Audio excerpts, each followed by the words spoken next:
Ladies and gentlemen, Michael Palmisano back here again with the old trusty Fender Bullet. I'm on Guitar Gate, and Far Flown Falcon hits me with one of the finest riffs of the 21st century. How do I not click that? Here, it's pouring down rain here. This is James. James says, great crowd, amazing energy, wonderful build of tension leading into that explosion of a riff. This is Franz Ferdinand, Take Me Out, Tea in the Park. Let's hit the button here.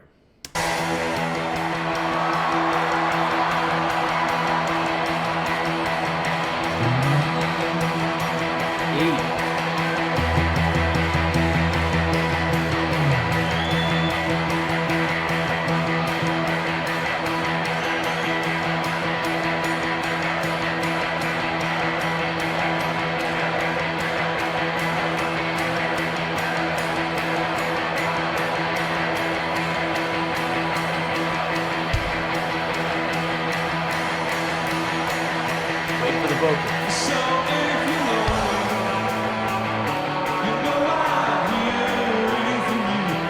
Such a book.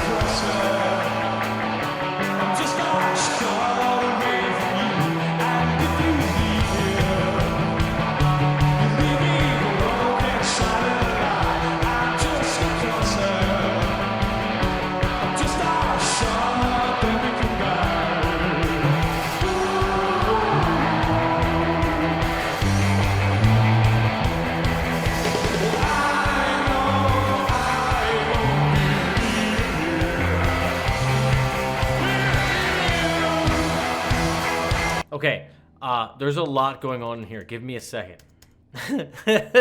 Basically, this is like just a super duper example of like a perfectly hooky twin guitar intro, right?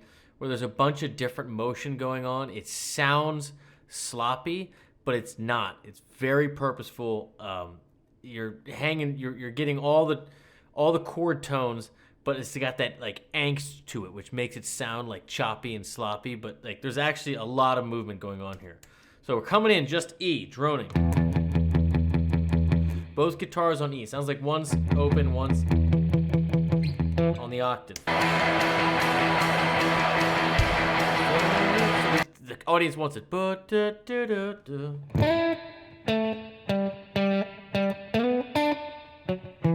Something like that.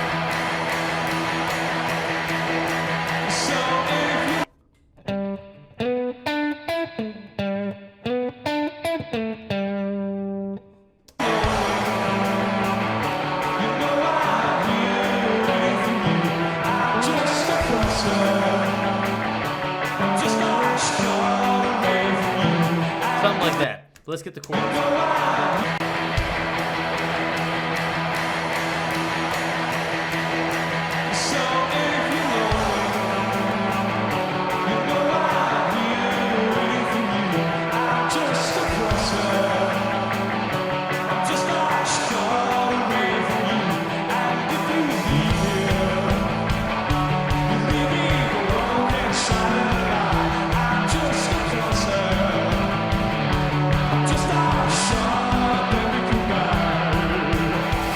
All right, so I'm not sure if this is perfect, but basically what I'm doing is I'm guessing in the key of E minor, okay? Because I can clearly tell there's flat threes in there, okay? We're in E minor, not major. So I'm taking the notes from that key, and I'm trying to hear both lines moving. So one of them sounds like...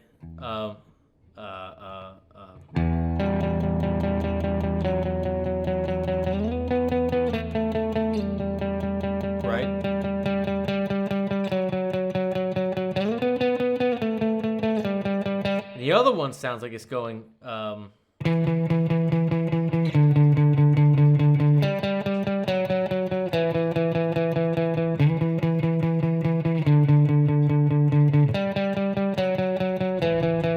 if you put those together, you got a piece of E minor, E and G, down to your flat 7. This is D and F sharp, so your root and major third of D. And then, if you got to switch positions because you're going back up here, when this goes here. So you got G major, so G and B, and then you got F sharp minor, right? F sharp and A, down to E like that. So you got E, D, G, F sharp minor, E minor. But it's two guitars, one's doing each one. It's something like that. And then there's this weird little move here where it goes like G, D, C, F, or something like that. Just a shot that we can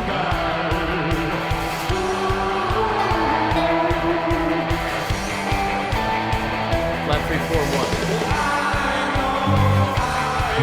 1. It's right here, so G, D, F, C,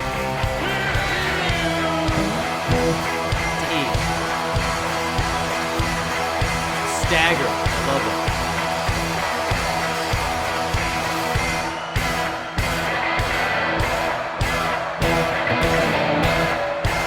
Hear the whole crowd chant it. There's that word.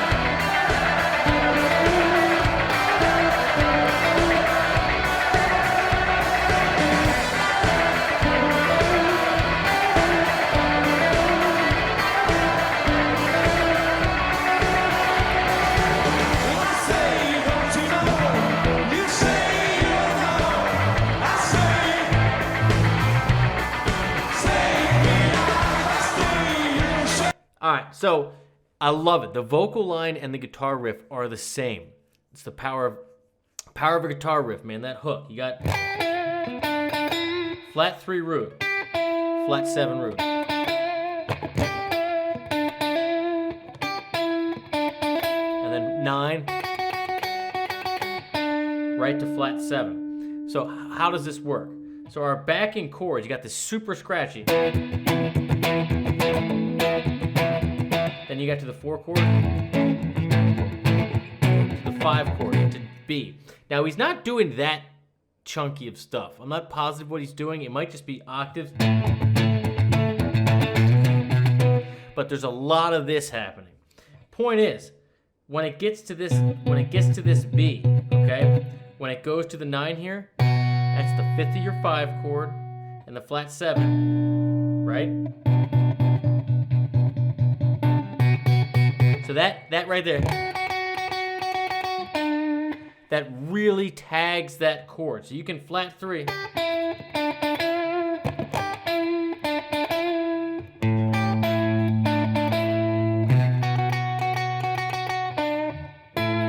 Right? Because you can hear that 5. It's just that one little note that makes the melody pop. The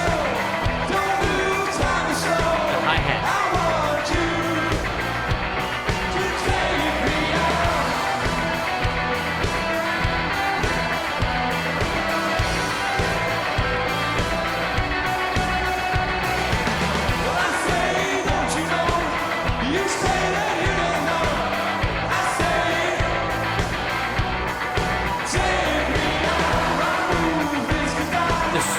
The super sparse drumming is what makes this riff pop. If this was real busy, it would be too busy, right? But the fact that you got it's like kick, hi-hat, snare, hi-hat, right? And it's separated and simple, allows for that all that scratching in there. Remember, there's gotta be room for everything. And so while this sounds busy and sloppy, again, this is actually a great arrangement.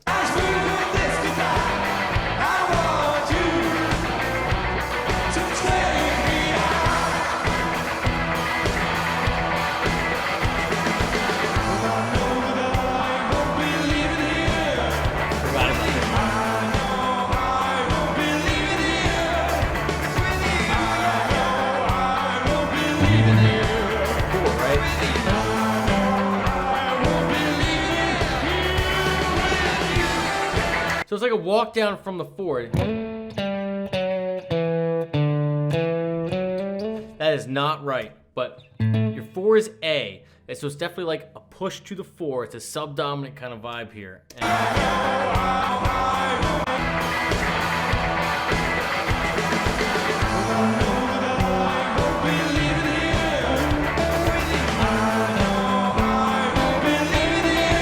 I love how the bass keeps going down, but the vocals go up. Like,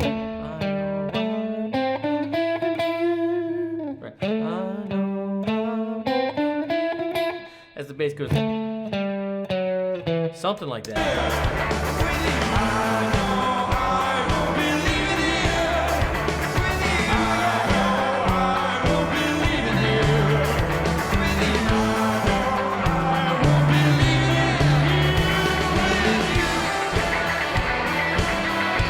It's cool though. There's clearly an F sharp in that descending bass run, okay? I love that, because that puts you, that little F sharp is the third of D major. So just like the intro, that brightens it up and puts you squarely thinking like, okay, this is E minor as a 6th chord, right? But the fact that you're spelling out that D major a little bit wherever you can, it just makes it poppier because it brings in that major third. It's a little brighter. All the biggest songs are sing-alongs.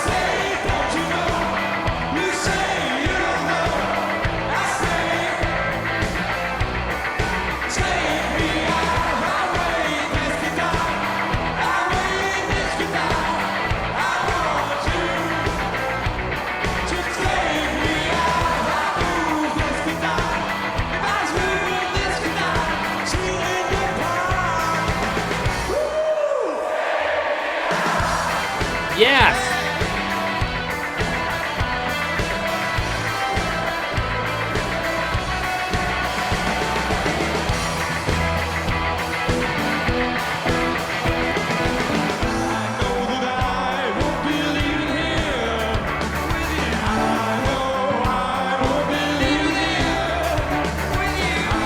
Yeah, the guitar is trickier than you might think.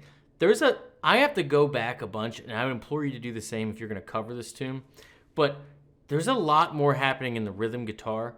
It's thinner than you want. It's not big power chords, and there's a lot of these little dyads. So remember when I said it was like, and nailed that F sharp? There's a guitar part on the high part that goes,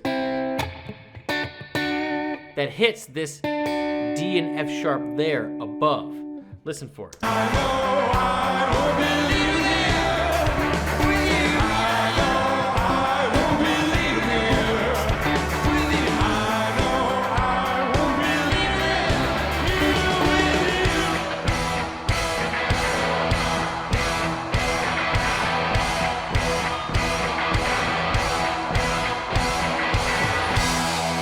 Yes. You know what it is? It's pure rock and roll. I love that there is who sent me this? James, thanks for being a member on GuitarGate.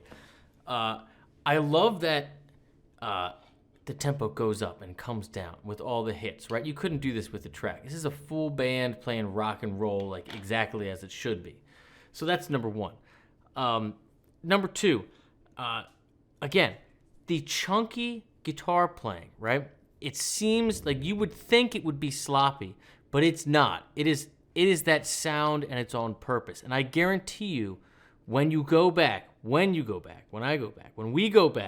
to learn the rhythm guitar parts like really well, we're gonna find that they're thin and they're specific, and there's little chord tones in there. It is not just big Green Day strumming at it. Mark my words. The arrangement going along with that. Big spread out drums. Not busy, which allows for the guitar to be busy. It allows for that mid-range, kind of telly sound that's got a lot of highs in there too, to drive that. Now, the twin guitar thing, one going up, one going down, that contrapositive motion, I think it's called. I learned that in school, but I don't remember if I'm saying it correctly. It's just bitchin'. I've always loved that stuff. Man, you hear this thunder? It's hard for me to concentrate. Last thing I'll mention, all the biggest songs in the world are sing-alongs. Everybody wants to sing and dance. That's like If you're not doing that in music, you're not doing music, right? And the guitar hook, the vocal hook, everything is just that basic. It's just that.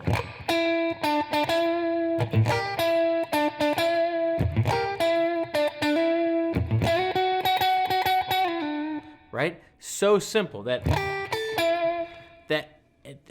everything is simple, played extremely well, arranged extremely well, and set up to give you something that you can sing along with and repeat it over and over again. Masterful. Franz Ferdinand, awesome. Don't know what else to say. I'll leave it there. That's it, my friends. I hope that this inspires you to keep this guitar in your hands and to learn a little something and just get past tabland. If you'd like to support the channel and learn my step-by-step process of learning this neck, it's the first link in the description. It's called GuitarGate. Excuse me. It's my life's work. And again, as a student like James, you get to pick what comes next here on YouTube. It's my way of saying thank you for allowing me to be an online guitar teacher. Take care and have a great day. Cheers. Pouring. Absolutely pouring. This entire time, I was certain I would lose power.